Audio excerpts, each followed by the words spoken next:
Well, I want to welcome everyone to today's panel. It's how will DeFi and digital currencies develop in different regions of the world? It's a hot topic, obviously being discussed all over the world. And today we have three experts in this area, have worked in blockchain for years. And what we'll begin by having everybody introduce themselves and explain a little bit about their background, their company, what they do. So Ron, we'll start with you. Hi. So my name is Ronald. I'm a Wharton MBA graduate and a former founder of a Y Combinator-backed startup. From there, I had a decent exit and moved on to corporate venture capital, where I invested and worked with portfolio startups. And from there, I did a little bit of Fortune 100 as a senior product leader at Humana. And then I worked at a $2 billion crypto ETF company called 21 Shares. And now I am a head of strategy and marketing at a publicly traded blockchain company called IntelliBridge, where we offer 10% stable interest in cash deposits. And we're releasing in North America, Europe, Canada, and Latin America. So I can definitely speak to the different tendencies of how crypto and DeFi adoption is across different countries. Start off my career in management consulting. And I'm also the administrator of the UPenn crypto alumni community. So have pretty strong visibility to industry-wide trends in the space. Oh, interesting, interesting. Louis, please give us a little bit about you and obviously your company. Oh, hi everyone. I'm Louis. I'm the founder of Octopus Network, and Octopus is let's say, not easy to explain. It's a multi-blockchain network. We build around Near protocol, where infrastructure of Web3, and help to launch and run application-specific blockchain. And we think this, we call them app chain, a new tech stack for Web3 application rather than smart contract. And yeah, we are infrastructure project. Most of the time I focus on the technical side of blockchain, but happy to be here. I will not say I'm an expert on DeFi or digital currency, but I wish I can contribute some insight in the topic. Thank you. Excellent. So Robin, you can give some of your background. You're one of the very early people in crypto coins, I think a decade ago. So give some of your background. Yeah, hello everybody. My name is Robin. I joined the blockchain space since 2012, and I co-founded the first Chinese Bitcoin media called Bitcoin.com. And after that, I did almost except mining everything in the space, including like exchanges, trading, and doing government blockchain projects. And currently I'm doing two projects. One is Pengyin. Pengyin is actually a music NFT project. We started in 2019, and we believe that we are one of the earliest music NFT startup in China. And at this moment, we have a near mature product and ready to give it to the mass adoption. And our second project is Focus DAO. Focus DAO is actually a metaverse project. We, just like the name of our whole conference, Building Better World, we want to use Focus to bring a mixed reality metaverse into our Earth. Yeah, so that's the two projects that currently we are doing. Overall, I'm really a blockchain believer, and I committed to bring the Web3 vision into reality. I'm really happy to join this panel today. Thank you. Well, thank you. Maybe we can begin with our bona fide expert, Ronald, on DeFi. This issue of how different countries are approaching it. Obviously, China has been looking at the issue of a digital currency. They've actually experimented with it. People interact with it in several cities now in China. And the issues of regional currencies, national currencies, fiat currencies, DeFi, all of it. Maybe you could give a little background from your seat. Yeah, so when it comes to decentralized finance, I think the heart of it is the stablecoin. And the stablecoin is what is of greatest interest to various governments.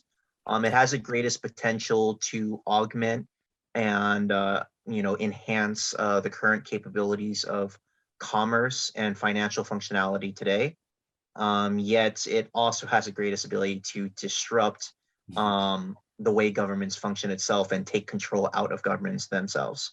So when it comes to stablecoins, I actually think stablecoin technology is a greater innovation than Bitcoin in terms of the disruption it can create in the space. And when you look at stablecoins, there's so many areas you can get into. You can almost get like a PhD in stablecoins. A few topics that I want to touch on is the history of financial technology. Being a Wharton graduate, we were a leader in fintech startups and fintech companies. And what we noticed is a trend from 2012 to 2016-ish, a huge VC investment emergence in fintech companies out there. Several notable IPOs like Square. And what you see is there's a whole lot of fintech investments that what they've tried to do is put a really pretty user interface on top of a very antiquated system. And so there's things like in the United States, ACH pulls versus pushes, where you can fake it so that you get money instantaneously like Venmo, and then you can transfer in and out within the system. But that money on the back end doesn't fully get transmitted to your account until a certain period of days. And then companies have all sorts of things like collateral accounts in the background to mitigate against like fraud scenarios and whatnot. But it's just really ugly and clunky and complex. And what they tried to do was say, let's make it as seamless for the user experience on the front end as possible. What we're seeing in blockchain, I almost see as DeFi is really fintech 2.0, where we say, hey, if we ripped out the whole financial ecosystem and got a whiteboard and just redid everything from scratch, what would it actually look like? And there's so much innovation when you come with that blue sky mentality and you say, all right, when it comes to payments, what does it look like now? How does the flow of money come from one entity to another? And fundamentally, when you look at decentralized finance, you're looking at the exchange of money between different entities. For example, a borrower and a depositor. And facilitating money between a borrower and depositor without a bank in the middle means no CEO to pay, no board of directors or shareholders to pay, no lawyers or legal accountants or whatnot to pay, no real estate buildings or any property, any of that to pay. And all of that is value that is now gained between both the borrower and the depositor, which is why when you look at DeFi rates on stablecoins, you say, how is this possible, right? And that's, I like to bring up an Elon Musk quote to conclude, where he says, any technology that is sufficiently advanced enough is indistinguishable from magic. And so that is what DeFi looks like today to the uninitiated. Yes, yeah, no, we're living in a world where we look at stable coins and 7, 8, 9%, even some even higher, obviously. And it does raise questions, obviously, if we don't understand the system. And if you look into some areas like commercial real estate, 10% is like very normal to get. Yes. If you look into even savings accounts historically into like the 1970s, 1980s, you could definitely achieve 10% on like a regular savings account. But nowadays, I feel like people have been so indoctrinated to say like, wow, 1% is great, or wow, 2% is great with this fintech bank. Like, like you realize inflation this year is 7%, and that's the official inflation rate. That's not even including like certain, you know, areas of key purchases, which we can get into an entirely different topic focused on that. But I just say two things. What is the cost of college over the last 20 years? And then what is the cost of real estate over the last 20 years? That to me are important markers of inflation. And there people feel much higher rates. And so when you look outside of, you know, 7, 8, 9%, which we were talking about, it's very normal for everywhere in the world except your savings account. So hopefully DeFi helps break people from that. Yeah. So looking at it, not so much from a technical view, but from the other side of the coin, which the government from China's perspective, maybe Robin, you want to kind of talk about what's going on in China, the different, not only what the government is thinking, but what inventive, innovative companies, the way they're looking at DeFi in China. Well, I must say that first of all, DeFi is not somehow not allowed in China because China government has been treating it from a very different perspective. You know, DeFi is rooted in public blockchain like Ethereum, like Near, or you know, this kind of not permissionless blockchain. And this kind of blockchain, which is somehow cannot be controlled by authorities, and it might pose a potential political risk also to the financial system. So here, the Chinese government have a different approach on this.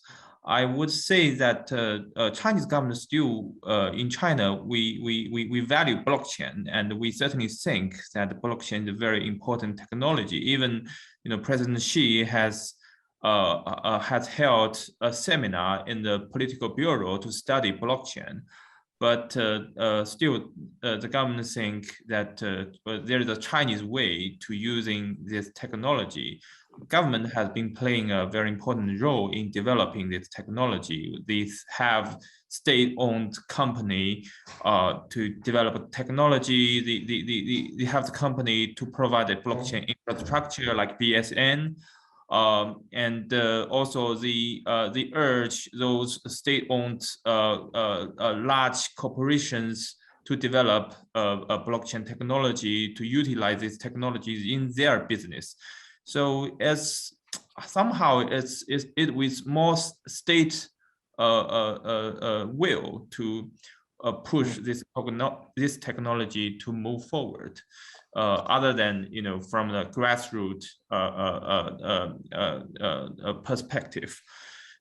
So it's interesting that I can see that China and the rest of the world, we are developing this technology from different angles, and how which one will be more efficient and which one will be more successful.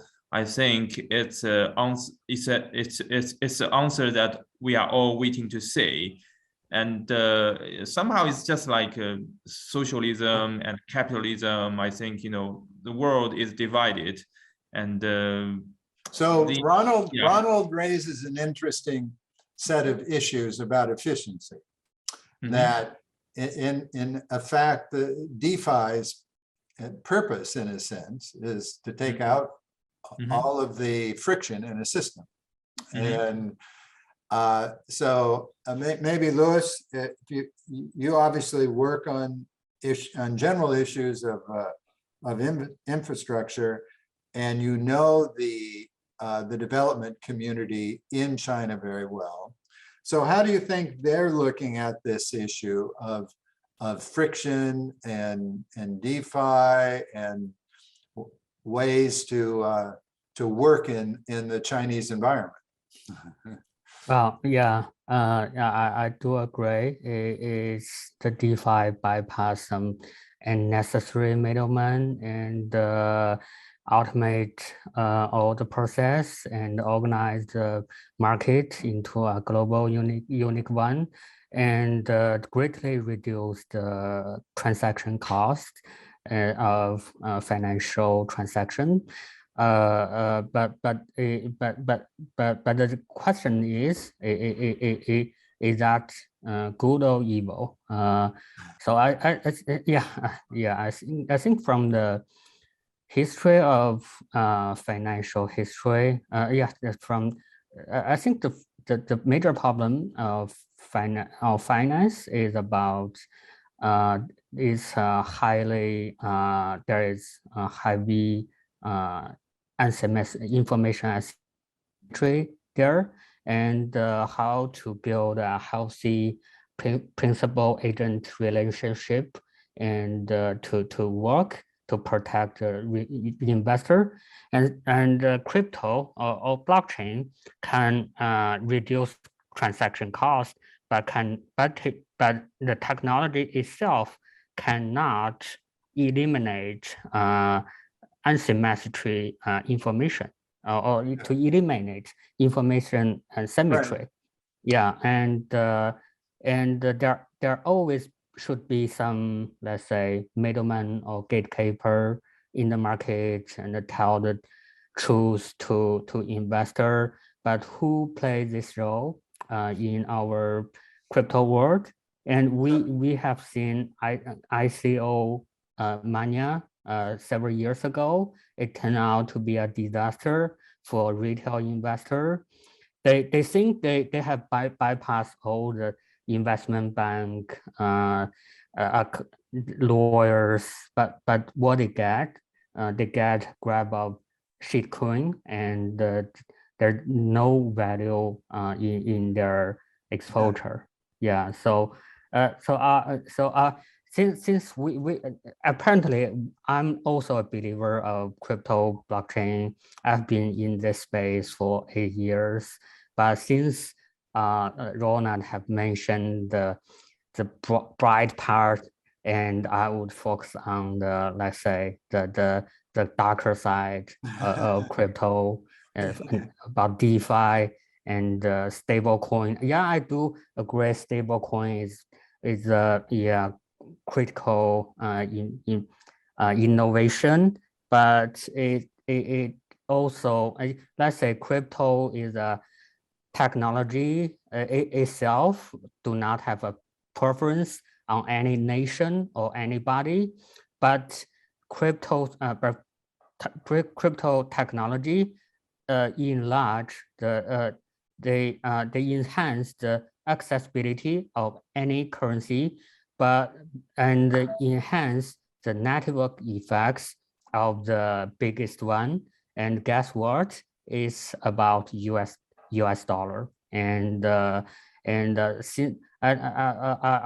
think for Chinese government, the central bank current digital currency is a proactive action to handle the potential threat of let's say the empowered US dollar. Yeah, since it cannot take capital control to block this stable coin inside out from the region, and this is very critical since the nation state facing the threat of losing mintage power if they cannot handle this stable coin issue properly.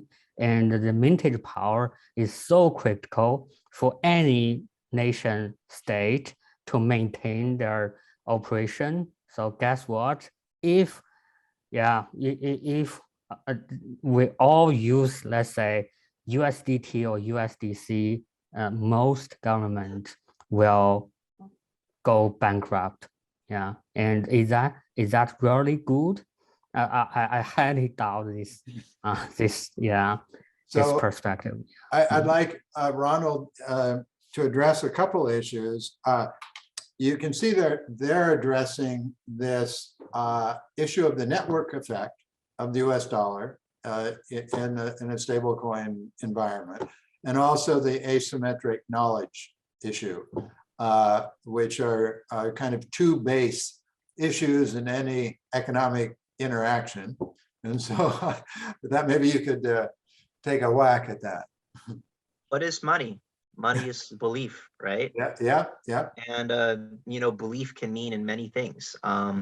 When people say that the US dollar isn't backed by everything, I always say, yeah, it is. US dollar is backed by nuclear weapons, right? You know, when it comes to stable coins, it comes down to the belief in the stable coin. Whether it is a collateral backed stable coin like USDC, where it is audited on a monthly basis, or whether it is UST in the Terra ecosystem, or it's an algorithmic stablecoin that is backed by belief in the algorithm that has been persistently running over the last 3 years, which is basically like forever in the crypto world. So when it comes to the growth of stablecoins, whether it's a CBDC, which instantaneously has the credibility of an official government, a private stablecoin, and the type of private stablecoin, those are all strong, factors to look for in its growth, along with other, mechanical things like how widespread is it? Clearly, Ethereum is the predominant network today, so stablecoins based on Ethereum have a strong advantage. UST is also becoming operational on many other blockchains. So you're saying it has utility there. It's the same thing. It's like if you take a peso and you go to the US or you go to Europe, who's going to accept that? But if you go and take a dollar and you take it to anywhere, I've been in India and I wanted to get a haircut, and then they literally just said, "Do you have a US dollar?" We've left just one US dollar, right, to frame. they'll take that, right? Even though the conversion rate is less than a localized haircut. So when it comes to stable coins, belief is a huge important part of it. Belief is backed by the creators, by the history, by the mechanics, based on the availability and the utility. And it's exciting to see how it grows. A lot of the stable coins are denominated and tied to the US dollar value for good reason, because it is the reserve currency of the world. I believe people have asked, why is there no euro stablecoin that is very predominant in the world today? It's because it doesn't have the usage that a US dollar stablecoin would have, and the crypto markets are so nascent that so much of the inherent problems in the crypto world is liquidity, which you would never think of in the normal financial world. But in the crypto world, there actually isn't enough people to trade these things. So liquidity is a real problem. And liquidity is much easier to solve for a US dollar based stablecoin. So I think that we talked about the US based stablecoins and just generally what is constituted within a stablecoin and the growth and the persistence and the brand value of it. Happy to talk further if you have any more specific questions beyond that. I think that's a good high level overview over there. Yeah. Do you consider that they framed it as a potential threat, as a stability threat for To the US dollar? No, in China, I'm saying Oh, yeah. the discussion that they're making, could the same argument be made about the US dollar in the US? I think initially when you hear it, you're like, oh, wow, a privately controlled stablecoin. That's bad news for the US government, right? Yeah. That's like the initial visceral emotional reaction. But when you look at it and take a step back, it's actually the strongest asset the United States has against the Chinese government is the proliferation of private-based stablecoin technologies.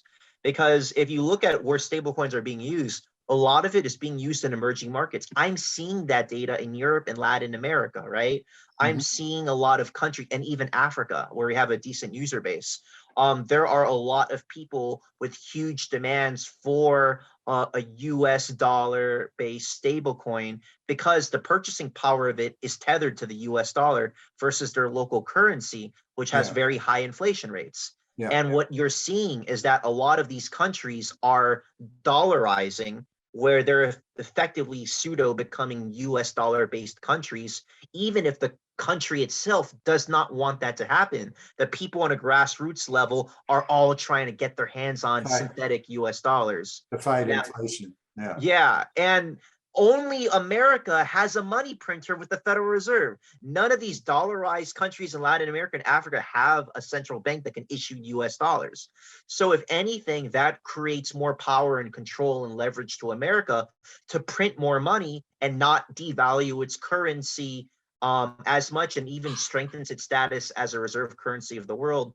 However much more efficient and better the Chinese government is on moving on innovation versus America, which it is today, in my opinion, the problem is it's hard for any individual entity to outmaneuver 100,000 profit-motivated entrepreneurs, which is what's happening in the crypto world. There's so many entrepreneurs using stablecoin technology based on the US dollar to create innovative like money market systems that eventually some of them are going to really get huge multi-billion-dollar traction, which you've already seen today in the Terra ecosystem, the Anchor protocol getting 11 billion total value locked and getting huge investors around the world. So it's an interesting philosophical and intellectual battle. I think a lot of US politicians see it from like a very step one view. The more you will look into it, I personally believe the trend is the US will view this as an asset in the future in private stablecoins. Well, I think that argument could be very persuasive to U.S. congressmen when they start looking at regulating these. It helps promote fiscally irresponsible spending bills. It's fine because everyone uses U.S. stablecoins.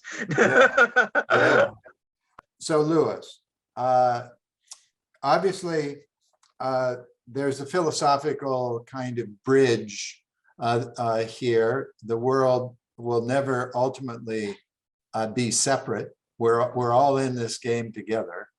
So from a perspective, again, of maybe not the country of China, but the entrepreneurs in China, as Ronald was saying, China is highly inventive. It's got a lot of very good blockchain innovators.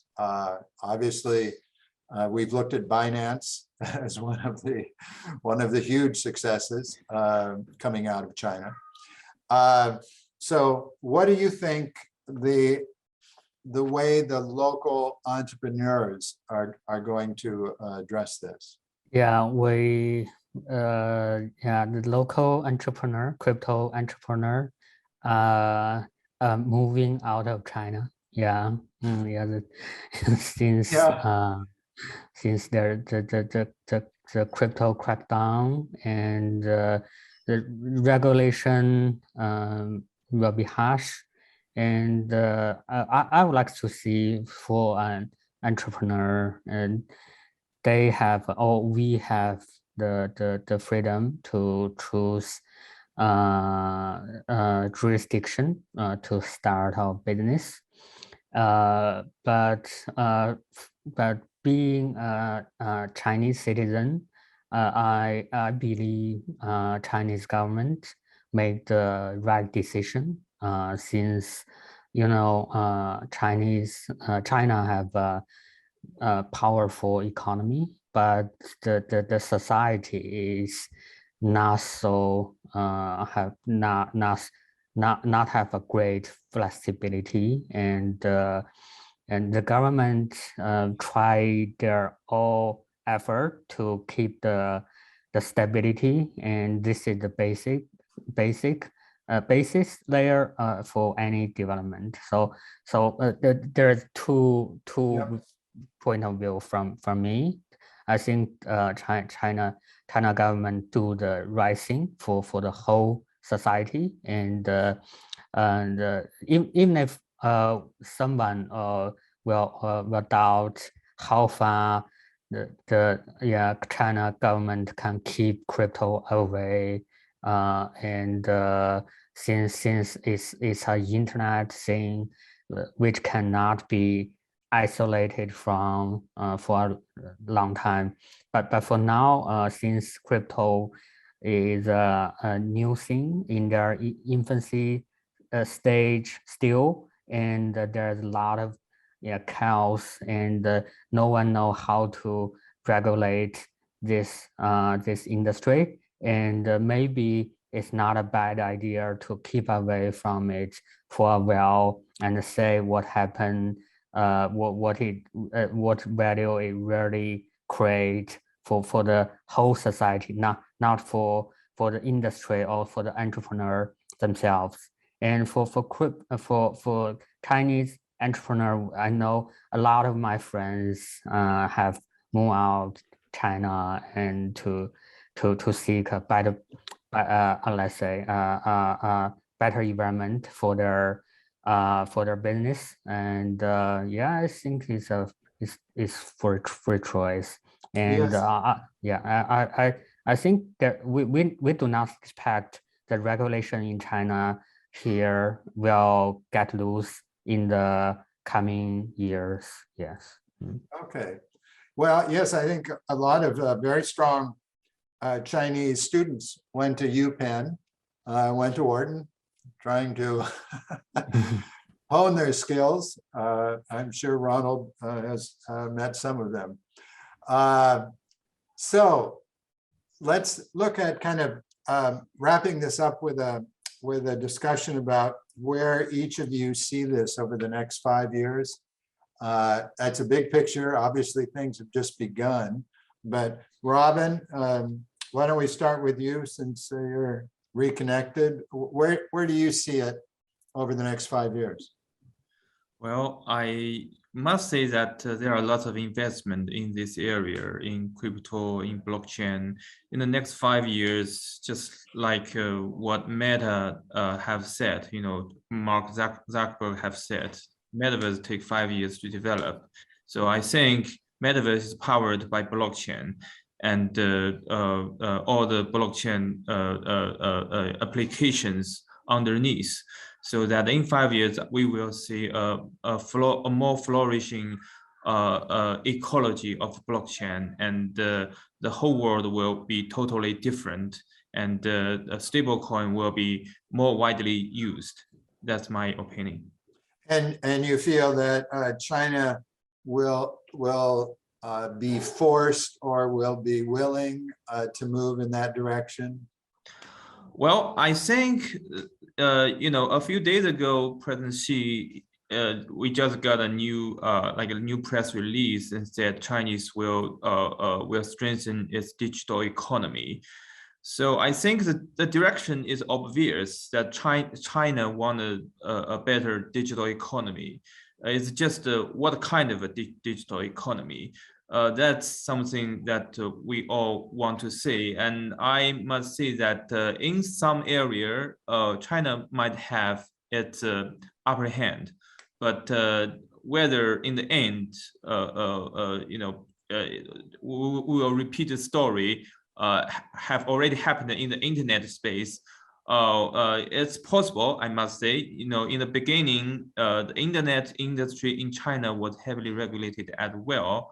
But the entrepreneurs here in China, they figure out a way, I wouldn't say to bypass the regulations, but they somehow, they reached a silent mutual understanding, with the government, so that we really, like Alibaba and Baidu, everybody, they got a foreign investment. But at that point, in China, according to regulation, the Chinese internet company, they were not allowed to get a foreign investment.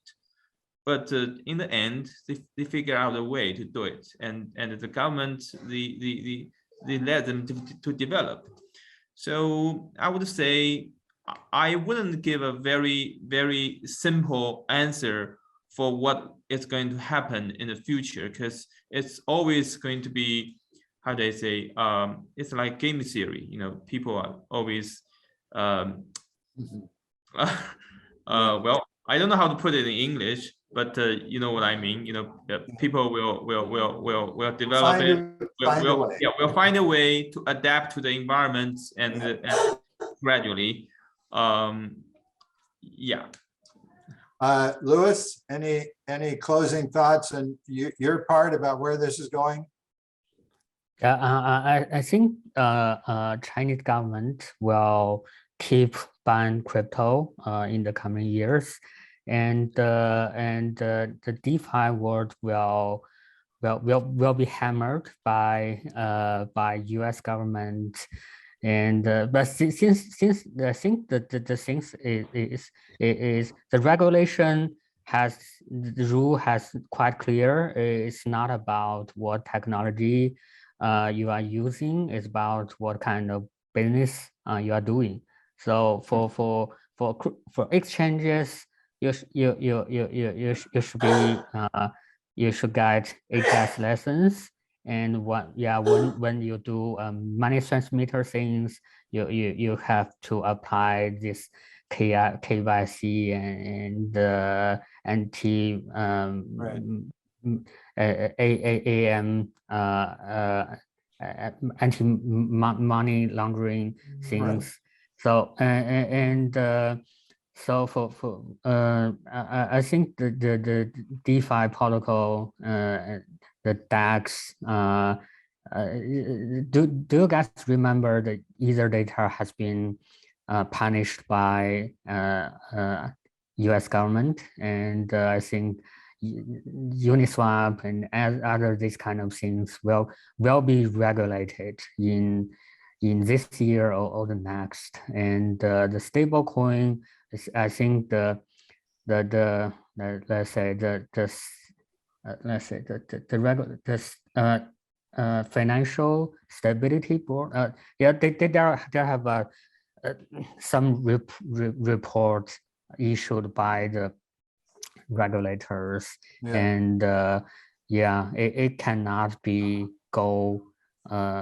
growth widely, and should be absorbed into the existing financial system. And once let's say US government, US regulator find out the proper way to regulate decentralized finance, and this let's say the transaction cost advantage have show up and do good to the society as a whole, Chinese government will absorb the fruit, from other countries. Yeah. So Ron, you certainly see, or Ronald, you go by Ronald?